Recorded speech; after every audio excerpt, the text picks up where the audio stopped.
ഡെറാഡൂണിൽ നടക്കുന്ന ആയുർവേദ കോൺഗ്രസിൽ ഔഷധി സ്റ്റാൾ തുറന്നു. ഔഷധി ചെയർപേഴ്സൺ ശോഭന ജോർജാണ് സ്റ്റാൾ ഉദ്ഘാടനം ചെയ്തത്.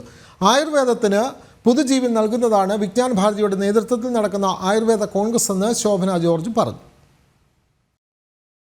മുഴുവനുള്ള സംസ്ഥാനങ്ങളിൽ ബഹുഭൂരിപക്ഷത്തിലും ഔഷധിയുടെ മരുന്നുകൾ വളരെ പോപ്പുലറാണ്. അതുകൊണ്ട് തന്നെ ഞങ്ങൾ ഈ ആയുർവേദ ഈ കോൺക്ലേവ് എന്ന് തന്നെ പറയാം, അതിൽ പങ്കെടുക്കാനായിട്ട് ഞങ്ങൾ എല്ലാ വർഷവും വരുന്നുണ്ട്. അത് ഞങ്ങളെ സംബന്ധിച്ചിടത്തോളം ഔഷധിക്ക് കിട്ടുന്ന ഒരു അംഗീകാരമായിട്ട് തന്നെയാണ് ഞങ്ങൾക്ക് ഇവിടെ വരാൻ കഴിയുന്നത്. ഞങ്ങളതിനെ അങ്ങനെ കാണുന്നത്. എല്ലാവരെയും ഇതിൽ ഈ രംഗത്തുള്ള ആയുർവേദത്തിന് വലിയൊരു പുതുജീവൻ നൽകുവാൻ ഇത്തരം സംരംഭങ്ങൾക്ക് കഴിയുന്നുണ്ട്.